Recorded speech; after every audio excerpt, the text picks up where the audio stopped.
Now अब हम लोग वेराट्रम एल्बम का रिवीजन करेंगे फ्रॉम एलेंस की नोट। ठीक है, सो वेराट्रम एल्बम में सबसे पहला पॉइंट क्या है कि इसका कॉमन नेम है वाइट हेलीबोर्ड। ठीक है, वाइट से हम एल्बम को डिनोट करते हैं, तो white hellebore is Veratrum album. Part कौन सा यूज होता है वेराट्रम एल्बम की बात करें तो राइजोम या फिर root based on different homoeopathic pharmacopoeia. ठीक है, वेराट्रम एल्बम का प्रिपरेशन क्लास 4 से होता है। इसका drug is to vehicle ratio है ये 1:5। ड्रग पावर है इसका 1/10। ठीक है, फैमिली की बात करें तो ये मेलेंथेसी फैमिली से बिलोंग करता है। मेलेंथेसी फैमिली से 3 इंपॉर्टेंट रेमेडीज बिलोंग करती हैं, वेराट्रम एल्बम, वेराट्रम विरिडी जिसको ग्रीन हेलीबोर भी बोलते हैं, एंड हेलोनियोस। ठीक है, नाउ प्रूवर की बात करें तो वेराट्रम एल्बम के जो प्रूवर हैं वो हैं डॉक्टर हैनमैन। ठीक है, डॉक्टर हैनमैन ने जो पहला होम्योपैथिक एग्रावेशन जो देखा था वो इसी मेडिसिन में देखा था, वेराट्रम एल्बम में। ठीक है, उन्होंने किसी को मेडिसिन दिया था वेराट्रम एल्बम को लेने के लिए, डोज उन्होंने अलग बताया था, बट द पेशेंट जो है उन्होंने ठीक से सुना नहीं एंड उन्होंने एक ही दिन में 1 से 2 या 2 से 3 डोज ज़्यादा ले लिए थे। ठीक है, जिसके कारण से उन्हें एग्रावेशन शो हुआ था। तो ना ऑर्गेनन की बात करें, और ये एक्चुअली ऑर्गेनन का ये फैक्ट है ये कि हैनेमैन ने एग्रावेशन देखा था फर्स्ट टाइम वेराट्रम एल्बम में। ठीक है, केस किसका था? केस वाज ऑफ कॉलिकोडाइनिया, मतलब स्टमक, पेट में दर्द था, उसका केस था। रिपर्टरी में भी इस मेडिसिन का इम्पोर्टेंस है।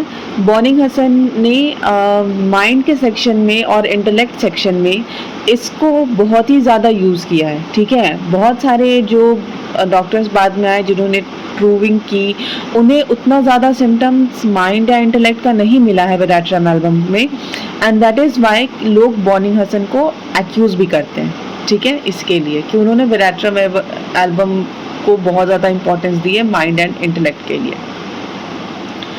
नाउ कॉन्स्टिट्यूशन पे आते हैं, तो पहला लिखा हुआ है कि for children and old people the extremes of life. ठीक है, द एक्सट्रीम्स ऑफ लाइफ मतलब या तो बच्चा या तो ओल्ड पीपल। ठीक है, ये आपको लाइको मिल जाएगा, लाइको में मिल जाएगा, ओपीएम में मिल जाएगा, एंटीम्प्रूड में मिल जाएगा, बराइटा में मिल जाएगा। ठीक है, persons who are habitually cold. ठीक है, वैसे लोग जिन्हें बहुत ठंड लगती है। ठीक है, and deficient in vital reaction, body में वाइटल हीट ही नहीं है, तो हीट ही नहीं है तो ऑब्वियस ही बात है कि उन्हें कोल्ड ज़्यादा लगेगा। Young people of a nervous sanguine temperament, young people के बारे में बता रहे हैं कि सैंग्विन टेम्परामेंट है उनका। ठीक है, मतलब बहुत खुशमिजाजी जो इंसान होता है वैसा। नाउ मेंटल सिम्टम्स की बात करें, cannot bear to be left alone, अकेले नहीं रह सकते हैं। ठीक है, yet persistently refuses to talk। ठीक है, अच्छा कॉन्स्टिट्यूशन में आपको ये 3 चीज याद रखने हैं, वर्ड्स याद रखने हैं, the extremes of life, habitual cold और सैंग्विन टेम्परामेंट अगर मिले तो वेराट्रम एल्बम। मेंटल जनरल का सबसे पहला पॉइंट ही काफ़ी इंपॉर्टेंट है कि ये अकेले नहीं रह सकता, लेकिन अगर आप इससे बात करने की कोशिश करोगे तो ये रिफ्यूज़ कर देगा, मना कर देगा कि मुझे बात नहीं करनी है। ठीक है, थिंक्स शी इज़ प्रेग्नेंट और विल सून बी डिलीवर्ड। इसकी जो पेशेंट होती है वेराट्रम एल्बम की, उसको फैंटम प्रेगनेंसी होता है। फैंटम प्रेगनेंसी मतलब क्या कि वो, ये उसका थिंकिंग है, ये उसका बिलीव है कि वो प्रेग्नेंट है और वो जल्दी डिलीवर करेगी, बट ऐसा होता नहीं है। ठीक है, third point, mania with desire to cut and tear. Cut and tear आपको फ्यूरियस मेनिया में आ जाएगा, cut and tear everything specially clothes. ठीक है, विथ ल्यूड लैसीवियस टॉक, तो यहाँ लैसीवियस मेनिया भी आ गया।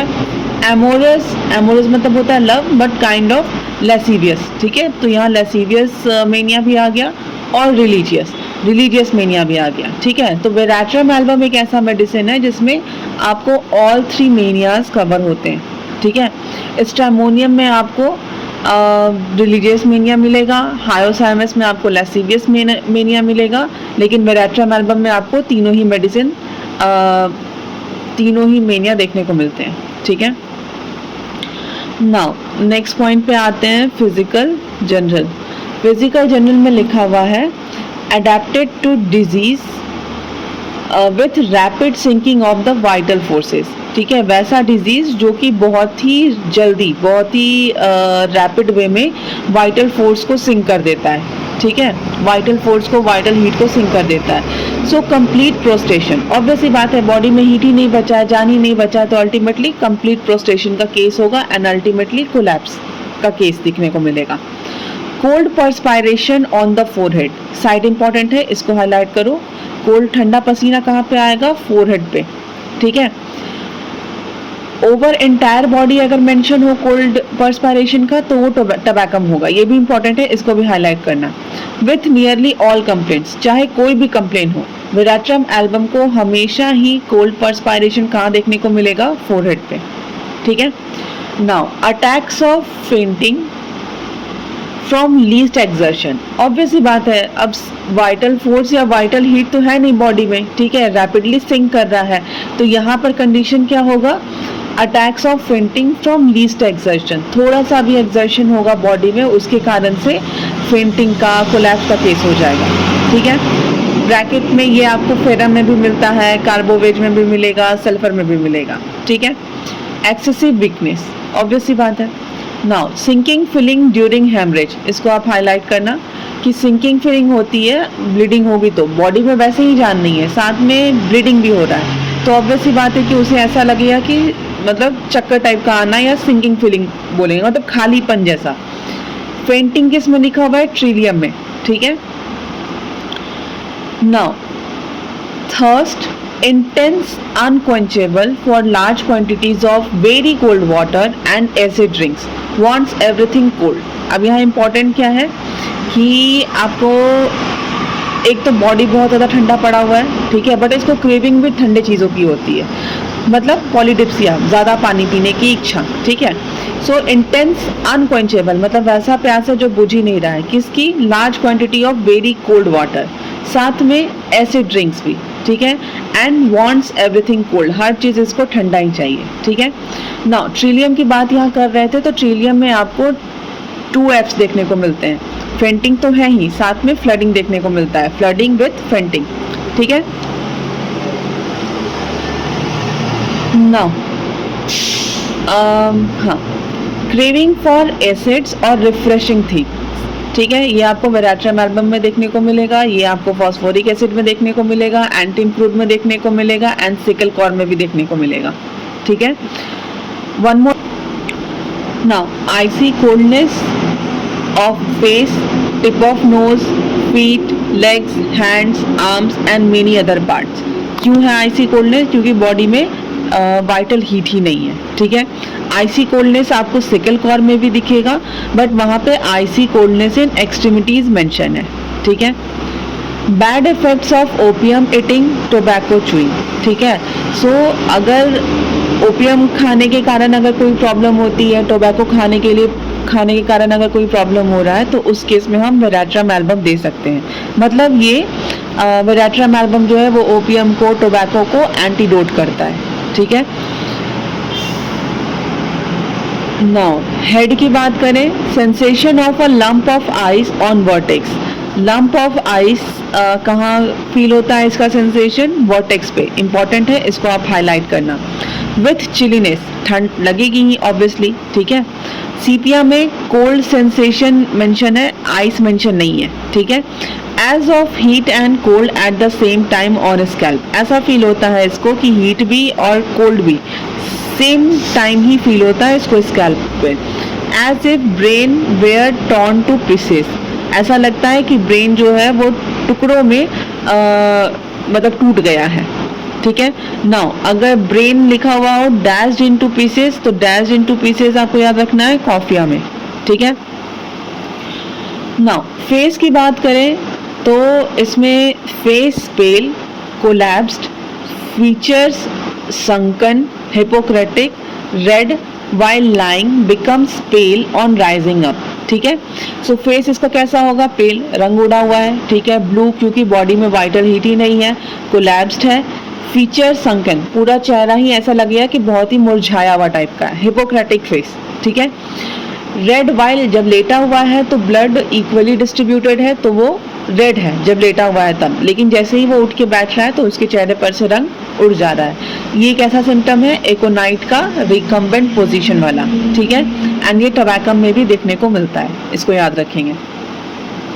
कोल्ड फीलिंग इन एब्डोमेन, ठीक है। कोल्ड सेंसेशन तो है ही, वेराट्रम में कोल्ड सेंसेशन भर भर के है, ठीक है। एंड साथ में इसको कोल्ड की क्रेविंग भी भर भर के है, ठीक है। So cold feeling in abdomen, ठीक है। Now violent vomiting with profuse diarrhoea, vomiting भी हो प्रोफ्यूज डायरिया भी हो तो ये हमें कोलेरा के केस को इंडिकेट करता है।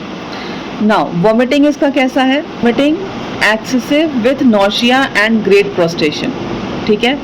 वॉमिटिंग ऐसा हो रहा है जिसमें साथ में चक्कर भी आ रहा है, बहुत चक्कर आ रहा है, और प्रोस्टेशन बहुत ज़्यादा है, थकावट बहुत ज़्यादा है। एग्रावेशन बाय ड्रिंकिंग, जैसे ही कुछ पी रहा है वैसे ही और वॉमिट हो जा रहा है। बाय लीस्ट मोशन, थोड़ा सा भी चलेगा फिरेगा तो इसको वॉमिट हो रहा है। And great weakness after, obvious सी बात है, बॉडी में वैसे ही जान नहीं है, वॉमिट हो जा रहा है तो उसके बाद से और ज़्यादा वीकनेस इसको फील होता है। Now cutting pain in abdomen as from knifes, ऐसा लगता है कि चाकू से कोई पेट के अंदर कट कर रहा है, वैसा कटिंग पेन वेराट्रम एल्बम को फील होता है, ठीक है।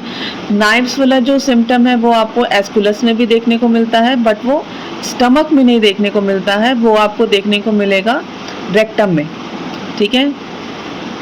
एस्कुलस में रेक्टम में देखने को मिलता है नाइफ वाला सिम्टम, हाइड्रेस्टिस में ब्रेस्ट में देखने को मिलता है नाइफ वाला सिम्टम, स्टैफ में हिस्ट्री रहता है ऑपरेशन का, उसमें फीलिंग होती है। फॉस्फोरिक एसिड में ऐसा लगता है कि जैसे बोन को स्क्रैप किया जा रहा है नाइफ से, वैसा सेंसेशन देखने को मिलता है, ठीक है। नाउ डायरिया की बात करें तो frequent greenish watery gushing mixed with flakes, cutting colic with cramps commencing in hands and feet and spreading all over। Diarrhoea के केस में क्या होता है कि इसका जो स्टूल है वो एक तो फ्रिक्वेंट डायरिया हो रहा है, ठीक है, ग्रीन कलर का स्टूल हो रहा है, वाटरी हो रहा है, गशिंग मतलब बहुत फोर्सफुली हो रहा है, ठीक है। मिक्स्ड विथ फ्लेक्स, ऐसा लगता है कि छिलका जैसे स्टूल में प्रेजेंट हो वैसा दिखता है। कटिंग कोलिक, पेट में दर्द हो रहा है, with cramps commencing in hands and feet, इसका जो पेट का जो दर्द है वो अल्टीमेटली हाथ और पैर में फील होने लगता है। एंड स्प्रेडिंग ऑल ओवर, और देन अल्टीमेटली पूरे बॉडी में फील होने लगता है। इसका जो पेट का दर्द है ना, दैट इज कॉलिकोडाइनिया का केस, ठीक है। Prostrating after fright, after fright Veratrum में भी बहुत इंपॉर्टेंट है, ठीक है। वेराट्रम हो, एकोनाइट हो, बैड इफेक्ट्स हो, आफ्टर फ्राइट बहुत इंपॉर्टेंट है। सो प्रोस्ट्रेटिंग है आफ्टर फ्राइट, डर लगने के बाद भी इसको डायरिया का केस होता है, ठीक है, या फिर प्रोस्ट्रेशन का केस होता है। Aggravation at least motion with vomiting, cold sweat on forehead during prostration after, ठीक है। पढ़ते ही आ रहे हैं स्टार्टिंग से, कोल्ड स्वेट है, प्रोस्ट्रेशन है, ठीक है। नाउ कॉन्स्टिपेशन नो डिजायर, इसको हाईलाइट करो कि बिल्कुल भी डिजायर नहीं होता है। अब क्योंकि डिजायर नहीं है तो स्टूल इकट्ठा होना स्टार्ट हो जाएगा एंड अल्टीमेटली स्टूल लार्ज होगा, हार्ड होगा, ठीक है। इंपॉर्टेंट क्या है, इन राउंड ब्लैक बॉल्स, ठीक है, एक्यूमुलेशन ऑफ स्टूल हो रहा है और धीरे धीरे वो बॉल का शेप ले रहा है एंड अल्टीमेटली कॉन्स्टिपेशन में कैसा बॉल दिखेगा वेराट्रम एल्बम के केस में, इन राउंड ब्लैक बॉल्स, ठीक है। फ्रॉम इनएक्टिव रेक्टम, ऑब्वियस सी बात है, इनएक्टिव रेक्टम है तभी तो कॉन्स्टिपेशन शो हो रहा है। Frequent desire felt in epigastrium, उसे स्टूल की अर्जिंग होती है लेकिन एपिगैस्ट्रियम में होती है। इग्निशिया में भी यही कंडीशन है, अगर रेक्टम में अर्जिंग फील हो तो वो नक्स वोमिका है, ठीक है। Painful of infants and children after Lyco and Nux vomica fails, जब लाइको या नक्स वोमिका फेल कर जाए कॉन्स्टिपेशन के केस में और बच्चों में बहुत ज़्यादा पेट में दर्द का कंडीशन हो तो उस केस में हम वेराट्रम एल्बम दे सकते हैं।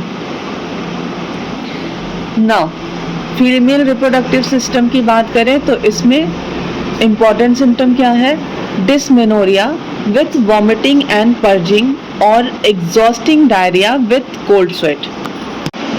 मतलब एक तो पेनफुल मेंसेस है इसका, ठीक है, साथ में इसको काफ़ी ज़्यादा वॉमिटिंग हो रहा है, पर्जिंग हो रहा है और एग्जॉस्टिंग डायरिया भी है साथ में पीरियड के साथ साथ विथ कोल्ड स्वेट, ठीक है। इतना ज़्यादा डिस्चार्ज होगा, ऑब्वियस सी बात है कि बॉडी में डिहाइड्रेशन का केस होगा एंड कोल्ड स्वेट इसमें देखने को मिलता ही है।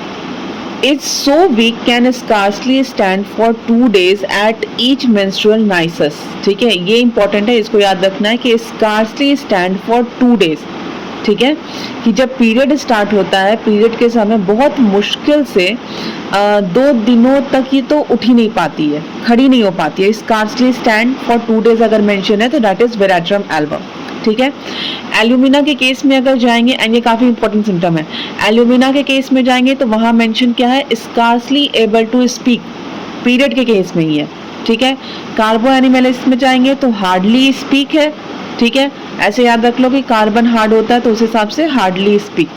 कॉकुलस के केस में स्कार्सली एबल टू स्टैंड, ठीक है, यहाँ भी स्कार्सली स्टैंड है लेकिन फॉर 2 डेज है, एंड कॉकुलस में सिर्फ स्कार्सली एबल टू स्टैंड है, 2 डेज नहीं मेंशन किया हुआ है, ठीक है। इंपॉर्टेंट है सिम्टम, मार्क कर लेना। नाउ एक्सट्रीमिटीज की बात करें तो pains in the limbs during wet weather, getting worse from warmth of bed, better by continued walking, ठीक है। कंडीशन क्या हो रहा है कि लिम्स में इसको काफ़ी ज़्यादा दर्द हो रहा है वेट वेदर में, गेटिंग वर्स, और प्रॉब्लम बढ़ किससे रहा है, बेड की गर्माहट से, वार्मथ ऑफ बेड से। बेटर बाय कंटिन्यूड वॉकिंग, जब ये चलना फिरना स्टार्ट, कंटिन्यूड मोशन में रहना स्टार्ट करता है तो इसको बेटर फील होता है, ठीक है। ये कॉन्ट्राडिक्टरी सिम्टम हो गया क्योंकि एक तो इसमें बहुत ज़्यादा वीकनेस है, प्रोस्टेशन है, बट उसके बाद भी अगर ये कंटिन्यूड मोशन कर पा रहा है तभी इसके एक्सट्रीमिटीज़ के पेन को आराम मिलेगा, ठीक है। अब क्योंकि इतना ज़्यादा इसका बॉडी डाउन है, ठीक है, वीक है, तो इस केस में क्या होगा कि ये चल ही नहीं पाएगा ना, ज़्यादा कंटिन्यूड वॉकिंग कर ही नहीं पाएगा, तो अल्टीमेटली इसका पेन रह ही जाता है, ठीक है। फीवर की बात करें तो इन कंजेस्टिव और पर्नीशियस इंटरमिटेंट फीवर, पर्नीशियस का मतलब क्या होता है, लाइफ थ्रेटनिंग, मतलब 105-106 डिग्री फीवर अगर हो रहा है तो। सो फीवर का केस है इन कंजेस्टिव और pernicious intermittent fever with extreme coldness, thirst, face cold and collapse, skin cold and clammy, great prostration, cold sweat on forehead and deathly pale on face, pallor on face, ठीक है। बहुत confusing है, बस इतना याद रख लो, pernicious intermittent fever अगर लिखा हो एक्सट्रीम कोल्डनेस तो ये आपका मेराट्रम एल्बम में आता है, ठीक है। मोडालिटीज़ की बात करें, aggravation from least motion obviously, after drinking पढ़ा था हमने, बिफोर एंड ड्यूरिंग मेंसेस देखा हमने कि 2 दिन तक वो खड़ी भी नहीं हो पाती है, ड्यूरिंग स्टूल भी इसको प्रॉब्लम है, व्हेन परस्पायरिंग आफ्टर फ्लाइट को इम्पोर्टेंस देना है, तो आफ्टर ड्रिंकिंग मार्क करो, ड्यूरिंग स्टूल मार्क करो एंड आफ्टर फ्लाइट एग्रावेशन के केस में, ठीक है। नाउ रिलेशनशिप की बात करें तो इसमें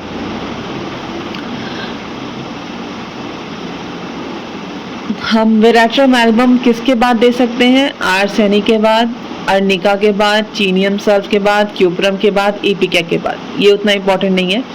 after camphor in cholera and cholera morbus, ठीक है। कैम्फर अगर फेल कर जाए, कोलेरा मतलब कोलेरा का केस है, उसमें हम कैम्फर दे रहे हैं, सिम्टम्स कुछ हद तक बेटर हुआ है बट नहीं हो रहा है, बेटर ठीक नहीं हो रहा है, तो उस केस में हम उस केस में हम वेराट्रम एल्बम दे सकते हैं, ठीक है। नाउ नेक्स्ट लाइन है, आफ्टर एमोनियम कार्बोवेज एंड बोविस्टा in dysmenorrhoea with vomiting and purging, ठीक है। पर्जिंग एंड वॉमिटिंग के केस में हम एमोन कार्बोवेज और बोविस्टा के बाद हम वेराट्रम एल्बम दे सकते हैं, डिस्मेनोरिया का केस हो, ठीक। तो often removes bad effects of excessive use of alcohol and tobacco, ठीक है। तो हमने पहले ही देखा कि ये अल्कोहल के बैड इफ़ेक्ट को रिमूव करता है, टोबैको के बैड इफ़ेक्ट को रिमूव करता है, और हमने देखा था कि ये ओपियम के भी बैड इफ़ेक्ट को रिमूव करता है, ठीक है। So this is all about veratrum album. Thank you.